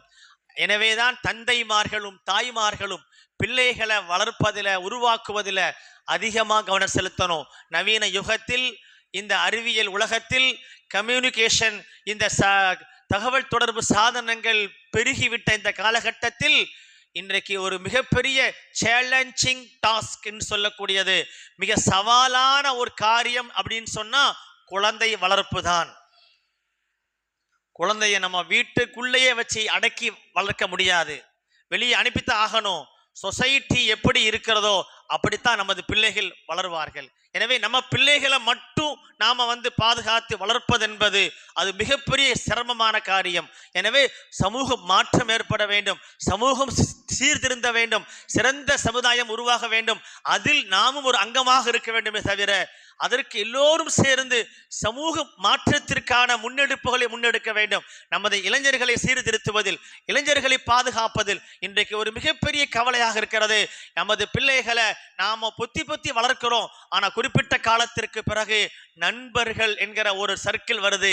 அந்த ஃப்ரெண்ட்ஸின் சர்க்கிளிலே நாம் எவ்வளவு பேணுதலாக கட்டுப்பாடோடு பிள்ளைகளை வளர்த்தாலும் அந்த ஃப்ரெண்ட்ஸ் சர்க்கிளில் போகிற பொழுது அவர்கள் எந்த போக்கில் போகிறார்களோ, எந்த எந்த எந்த நடவடிக்கைகள் ஈடுபடுறாங்களோ அதே விஷயங்களிலே நமது பிள்ளைகளும் மாட்டி விடுகிறார்கள். எனவே சிறந்த நண்பர்களை பார்த்து பிள்ளைகளை நாம் பழக விடுவதும், எப்படி திருமண வயதானா நல்ல ஜோடிகளை பார்த்து மனமுடித்து வைப்பது நமது கடமையோ, அதுபோல திருமணத்திற்கு முன்னால நல்ல ஃப்ரெண்ட்ஸு, நல்ல தோழிமார்கள், பெண் பிள்ளைகளையும் கவனிக்க வேண்டும் இன்றைய காலகட்டத்தில். எனவே அருமையான தாய்மார்கள், தந்தைமார்கள் இன்றைக்கு இது விஷயத்தில் அதிக கவனம் எடுக்கணும். பிள்ளைகள் அல்லாஹ் நமக்கு தந்த ஒரு மிகப்பெரிய அமானிதம். நபிகள் நாயகம் ஸல்லல்லாஹு அலைஹி வஸல்லம் சொன்னாங்க, குல்லுக்கும் ராயின் வ குல்லுக்கும் மஸ்ஊல் அன் ரஇயத்திஹி, உங்களில் எல்லோரும் பொறுப்புதாரிகள். நாளை மறுமையில் அல்லாஹ்வின் சன்னிதானத்தில், அவனுடைய மன்றத்தில் உங்களுக்கு தரப்பட்ட பொறுப்புகளை பற்றி விசாரிக்கப்படுவீர்கள். ஒரு பெண் அன் அஹ்லி பைத்திஹா அன் பைத்தி ஜௌஜிஹா, தன் கணவன் வீட்டு குடும்பத்தாருக்கு ஒரு பெண் பொறுப்புதாரின்னு சொன்னாங்க ஸல்லல்லாஹு அலைஹி வஸல்லம். எனவே குடும்பத்தினுடைய பிள்ளைகளை, நமது பிள்ளைகளை கண்காணித்து வளர்த்து ஆளாக்குவதில் தாய்மார்களுக்கு அதிகமான கவலை, கடமையும் பொறுப்பும் இருக்கிறது. தட்டி கழிக்க முடியாது, நான் கவனிக்கலன்னு சொல்ல முடியாது. அருமையான தாய்மார்களே, அருமையான பெற்றோர்களே, எனவே பிள்ளைகளை வளர்ப்பதுதான் இன்றைய நவீன யுகத்தில் ஒரு மிக மிக சிரமமான ஒரு காரியம். அந்த காரியத்தை நாம் அல்லாஹ்விற்காக கவனத்தோடு மிக சரியாக செய்ய வேண்டும். இல்லை என்றால் நமது பிள்ளைகள் நமக்கே எதிராக நாளை மறுமையில் சாட்சி சொல்வார்கள், நமக்கே எதிராக மாறிவிடுவார்கள். அல்லாஹ் தான் பாதுகாக்க வேண்டும். அப்படிப்பட்ட சிறந்த சமுதாயத்தை உருவாக்கக்கூடிய ஒரு முயற்சியிலே உலமாக்கள் முன்னெடுக்கிற ஒரு அம்சம்தான் மதரசாக்கள். சாலிஹீன்களை உருவாக்குற முயற்சி, நல்லவர்களை உருவாக்குற முயற்சி. அந்த மதரசாக்களுக்கு நாம் பிள்ளைகளை அனுப்புவது, உலமாக்கள் நமது இளைஞர்களை, நமது பிள்ளைகளை சீர்திருத்துவதற்காக அவர்கள் எடுக்கிற முயற்சிகளுக்கு, முன்னெடுப்புகளுக்கு நாமும் பக்க பலமாக தக்க துணையாக இருப்பது இது காலத்தின் கட்டாயம் என்பதை சந்தர்ப்பத்தில் நினைவுபடுத்தி, இப்படிப்பட்ட மதரசாக்கள், இந்த மதரசாக்கள் செய்யக்கூடிய இந்த அருமையான இந்த சேவைகளுக்கு இல்லாமல் அல்லாஹ் ஜல்ல ஷானஹு வ தஆலா அல்லாஹ்விடத்திலே, அவனிடத்திலே மிகுந்த சவாபையும் மிகுந்த பலனையும் அல்லாஹ் தர வேண்டும் என்று துவா செய்து, இது போன்ற நல்ல காரியங்களுக்காக பாடுபடுகிற, முன்னெடுக்கிற, முயற்சி செய்கிற இவர்களுக்கு பக்கபலமாக தக்க துணையாக இருந்து பொருளாதாரத்தால், உடல் உழைப்பால் அவர்களுக்கு ஆதரவாக இருக்கிற அனைத்து நல்ல உள்ளங்களுக்கும் ரப்புல் ஆலமீன் இம்மையிலும் மறுமையிலும் சிறந்த பலனை அல்லாஹ் தந்திட வேண்டும் என்று இல்லாமல் அல்லாஹ்விடத்திலே இருகரம் ஏந்தி துவா செய்தவனாக இந்த நல்ல வாய்ப்பை தந்த சையது முஹிதீன் சாஹிப் ஜும்மா பள்ளிவாசல் நிர்வாக பெருமக்கள், தலைமை இமாம் உள்ளிட்ட அனைவருக்கும்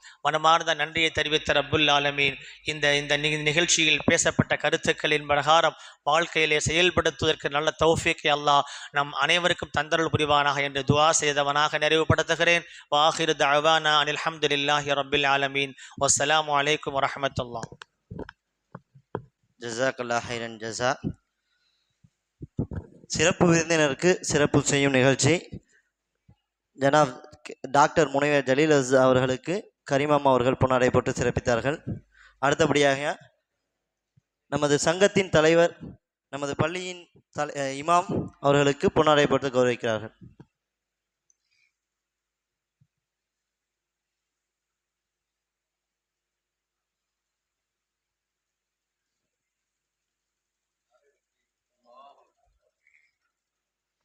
அடுத்தபடியாக நமது மொஹல்லாவை சேர்ந்த ஹாஜிகளை வரவேற்கும் பொருட்டு அவர்களுக்கு பொன்னாடை போட்டு சிறப்பிக்கப்படுகிறது. காட்டுப்புது தேர்வை சேர்ந்த உரட்டி குலாம் அவர்களின் மகன் யாசின் அவர்கள் பொன்னாடை போட்டு கௌரவிக்கப்படுகிறார்கள். நமது சிறப்பு விருந்தினர் ஜலீலஸ் அவர்கள் பொன்னாடை போட்டு கௌரவிப்பார்கள்.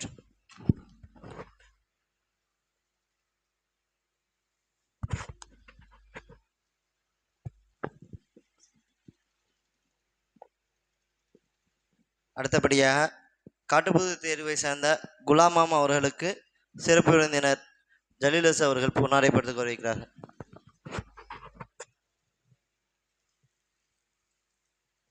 அடுத்தபடியாக காட்டுப்புது தேர்வை சேர்ந்த ஹபீப் ரஹ்மான் ஹாஜியார் அவர்களுக்கு சிறப்பு விருந்தினர் பொன்னாடை போட்டு கௌரவிக்கிறார்கள்.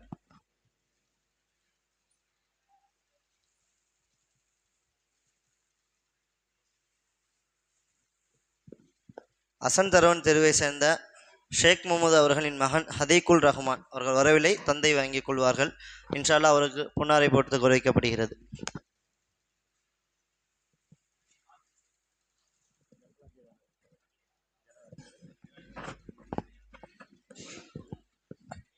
அசன் தரவன் தெருவை சேர்ந்த ஹாஜியார் ஜலால் ஹாஜியார் அவர்களுக்கு பொன்னாடை போட்டு கௌரவிக்கப்படுகிறது. கலுங்கு சின்னமதியின் தெருவை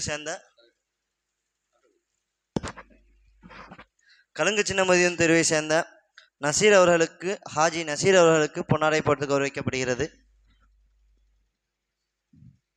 கலுங்கு சின்னமதியின் தெருவை சேர்ந்த ஹாஜி ஆலிம் யாசின் அவர்களுக்கு பொன்னாடை போட்டு கௌரவிக்கப்படுகிறது.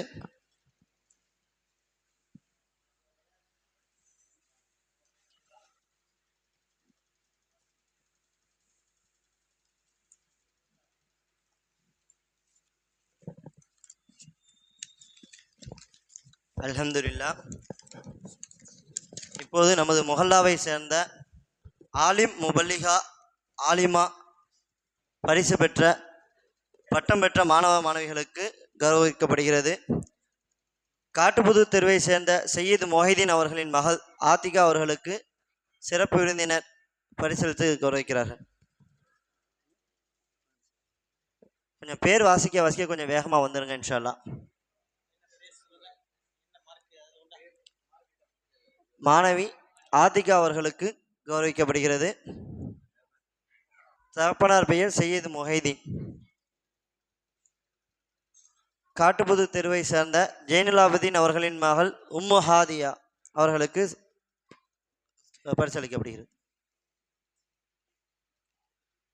காட்டுப்புது தெருவை சேர்ந்த நசீருதீன் அவர்களின் மனைவி கன்சுல் மஹரிபா அவர்களுக்கு சிறப்பு பரிசளிக்கப்படுகிறது.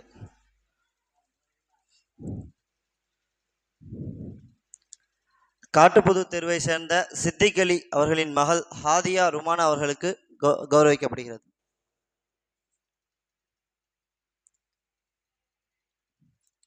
பிஎஸ்என்எல் ஒன்றாவது தெருவை சேர்ந்த சையது சகாப்தீன் அவர்களின் மகள் ஹமீதா பானு அவர்களுக்கு கௌரவிக்கப்படுகிறது.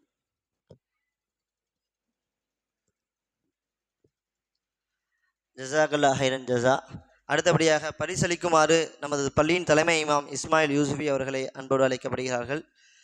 அசன் தரகவன் தேர்வை சேர்ந்த அப்துல் முத்தலீஃப் அமீர் அவர்களின் மகள் ஆஃப்ரின் அவர்களுக்கு பரிசளித்து கௌரவிக்கப்படுகிறது.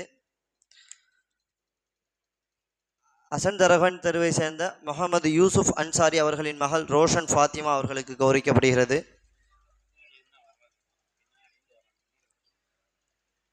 கலுங்கு சின்னமொய்தீன் தெருவை சேர்ந்த அகமது மீரான் அவர்களின் மகன் முகமது முஸ்தபா அவர்களுக்கு கௌரவிக்கப்படுகிறது. கலுங்கு சின்னமொய்தீன் தெருவை சேர்ந்த சுலைமான் கனி அவர்களின் மகன் ஹாஜா முஹைதீன் முஸ்பாஹி.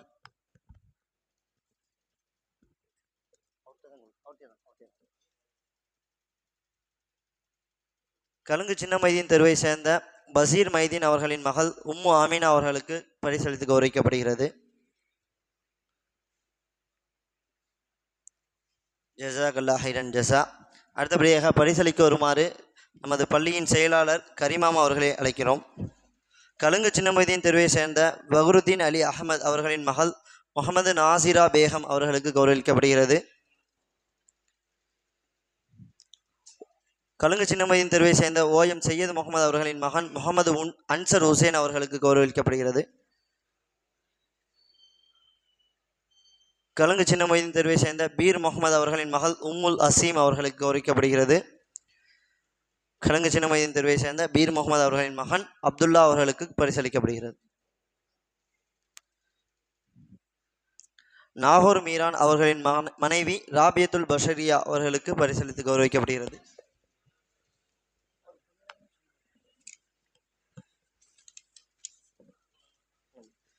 அடுத்து நமது பள்ளியின் பொருளாளர் பசீர்பாய் அவர்களை பரிசளிக்க வருமாறு அன்போடு அழைக்கின்றோம்.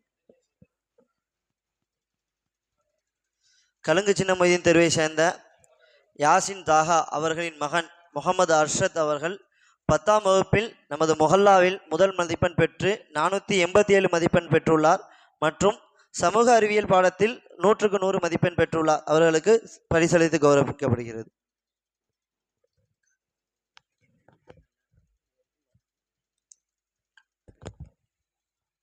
காட்டுப்புது தெருவை சேர்ந்த ரஹமத்துல்லா அவர்களின் மகள் தியா அம்ரின் அவர்களுக்கு 485 மதிப்பெண் பெற்று நமது மொஹல்லாவில் 2ஆம் இடம் பெறுகிறார். இவரும் சமூக அறிவியலில் 100க்கு 100 மதிப்பெண் பெற்றுள்ளார் என்பதை தெரிவித்துக் கொள்கிறோம். இன்ஷா அல்லாஹ். காட்டுப்புது தெருவை சேர்ந்த சித்திக் அபுபக்கர் அவர்களின் மகன் தமீம் அன்சாரி அவர்கள் 483 மதிப்பெண் பெற்று நமது மொஹல்லாவில் 3வது இடம் பெறுகிறார் 10ஆம் வகுப்பில். காட்டுப்புது தெருவை சேர்ந்த ஜெயினுலாப்தீன் அவர்களின் மகள் உம்மு ஹாதியா அவர்கள் 475 மதிப்பெண் மற்றும் சமூக அறிவியல் பாடத்தில் 100க்கு 100 மதிப்பெண் பெற்றுள்ளார்.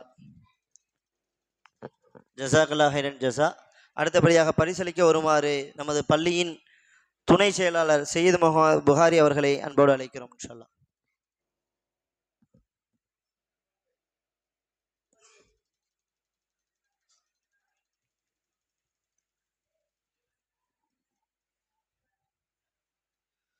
அசந்தரகன் தெருவை சேர்ந்த அப்துல் முத்தலிஃப் அமீத் அவர்களின் மகள் ஆஃபின் அவர்கள் 468 மதிப்பெண் பெற்று நமது மொஹல்லாவில் இடம்பெறுகிறார். இன்ஷால்லா அவர்களுக்கு பரிசளிக்கப்படுகிறது. கலுங்கு சின்னமையின் தெருவை சேர்ந்த ஓஏ ஜாஃபர் அலி அவர்களின் மகள் ரிலா ஃபாத்திமா அவர்களுக்கு பரிசளிக்கப்படுகிறது.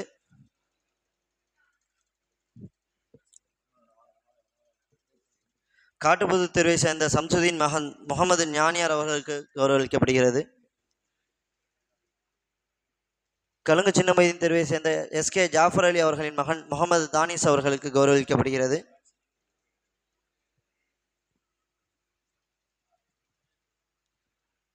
காட்டுப்புது தெருவை சேர்ந்த சுலைமான் லெப்பே அவர்களின் மகள் அரூபா ஹப்சா அவர்களுக்கு கௌரவிக்கப்படுகிறது. கலுங்கு சின்னமையின் தெருவை சேர்ந்த அகமது முபீதா அவர்களுக்கு கௌரவிக்கப்படுகிறது.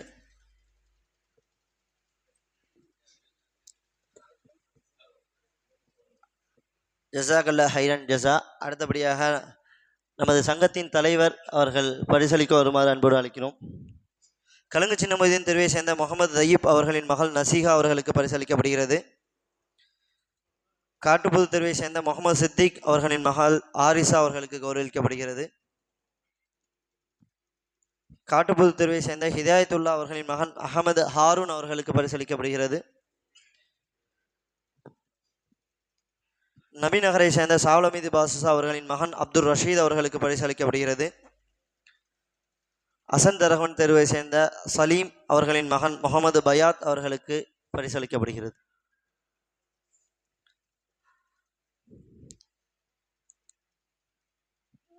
பனிரெண்டாம் வகுப்பிலே நமது மொஹல்லாவில் முதலிடம் பிடித்த காட்டுப்புது தெருவை சேர்ந்த ஐத்ரூஸ் அவர்களின் மகள் வசீலா பர்வீன் அவர்களுக்கு கௌரவிக்கப்படுகிறது.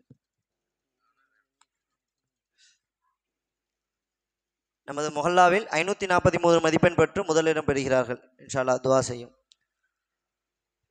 540 மதிப்பெண் பெற்று நமது மொஹல்லாவில் 2ஆம் இடக்கும் பிடிக்கவர் சதகத்துல்லா நகரை சேர்ந்த சதகத்துல்லா அவர்களின் மகள் ராஷிதா. 534 மதிப்பெண் பெற்று நமது மொஹல்லாவில் 3ஆம் இடம் பெறுகிறார் காட்டுப்புது தெருவை சேர்ந்த உமர் அவர்களின் மகள் ஃபர்ஹானா பேகம். காட்டுப்புது தெருவை சேர்ந்த எஸ்கே அபுபக்கர் அவர்களின் மகள் தன்சீமா அவர்களுக்கு பரிசளிக்கப்படுகிறது. காட்டுப்புது தெருவை சேர்ந்த ஹனீஃபா அவர்களின் மகள் பாரிசா அவர்களுக்கு பரிசளிக்கப்படுகிறது.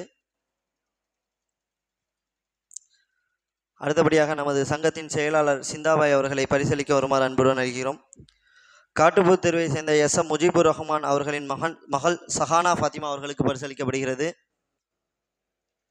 அசந்தரகன் தெருவை சேர்ந்த முகமது மைதீன் அவர்களின் மகள் சனா அவர்களுக்கு பரிசளிக்கப்படுகிறது. கலுங்கு சின்ன மொய்தீன் தெருவை சேர்ந்த முகமது சாலிக் அவர்களின் மகள் அஸ்ரா அவர்களுக்கு பரிசளிக்கப்படுகிறது.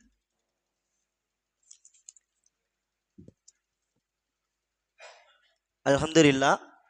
இந்த வருடம் நமது மொஹல்லாவை சேர்ந்த காட்டுப்புது தெருவை சேர்ந்த செய்ப்பு இத்ரீஸ் அவர்களின் மகன் பீர் முகமது அவர்கள் நமது மொஹல்லாவில் மதிப்பெண் பெற்ற 10ஆம் 12ஆம் வகுப்பில் முதல் 3 மதிப்பெண் பெற்ற மாணவ மாணவிகளுக்கு சிறப்பு பரிசாக ஊக்குவிக்கும் விதமாக ரூபாய் தலா 4000, 2000, 1000 கொடுத்து சிறப்பிக்கிறார்கள். அல்ஹம்துலில்லாஹ். அவருக்காகவும் அவருடைய பணிகளுக்காகவும் இன்ஷா அல்லாஹ் துஆ செய்யுமாறு கேட்டுக்கொள்கிறோம்.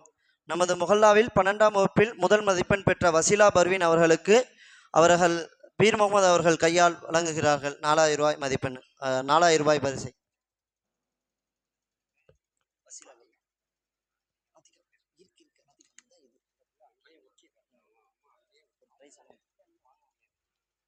இரண்டாவது பரிசு பெற்ற ராஷிதா அவர்கள் சதகத்துல்லாப்பா நகரை சேர்ந்த ராஷிதா அவர்களுக்கு பரிசளிக்கப்படுகிறது.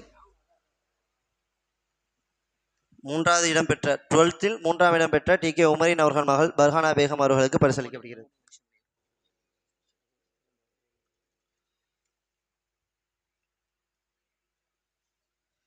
பத்தாம் வகுப்பிலே நமது மொஹல்லாவில் முதலிடம் பெறும் யாசின் தாகா அவர்களின் மகன் முகமது அர்ஷத் அவர்களுக்கு பரிசளிக்கப்படுகிறது.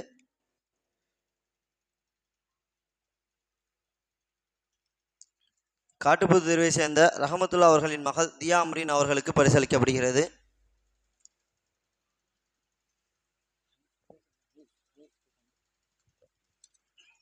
காட்டுப்புது தெருவை சேர்ந்த சித்திக் அபுபக்கர் அவர்களின் மகன் தமீம் அன்சாரி அவர்களுக்கு பரிசளிக்கப்படுகிறது.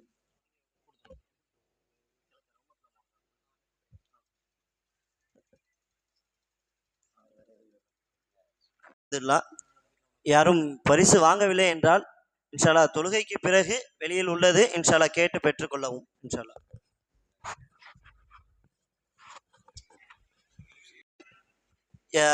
ரூபாய் 14,000, அதாவது 10ஆம் வகுப்புக்கு 7,000-உம் 12ஆம் வகுப்புகளுக்கு 7,000-உம் 4,000 2,000 1000 என 14,000 நம்ம மொஹல்லா மாணவ மாணவிகளுக்காக ஊக்குவிக்கும் விதமாக வழங்கிய பீர் முகமது அவர்களுக்கு பொன்னாடை போட்டு கௌரவிக்கப்படுகிறது.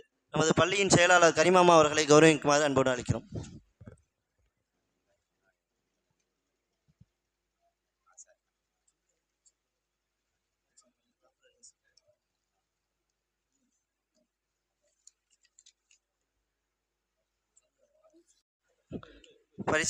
பரிசளிக்குமாறு மஹபூப் சுபானி ஜாஃபர் அலி அவர்களுக்கு பரிசளிக்கும். யாரும் வாங்கவில்லை என்றால் தொழுகைக்கு பிறகு நமது நிர்வாகிகளிடம் கூறி பரிசு பெற்றுக்கொள்ளுமாறு அன்போடு கேட்கிறோம். அஸ்ஸலாமு அலைக்கும்.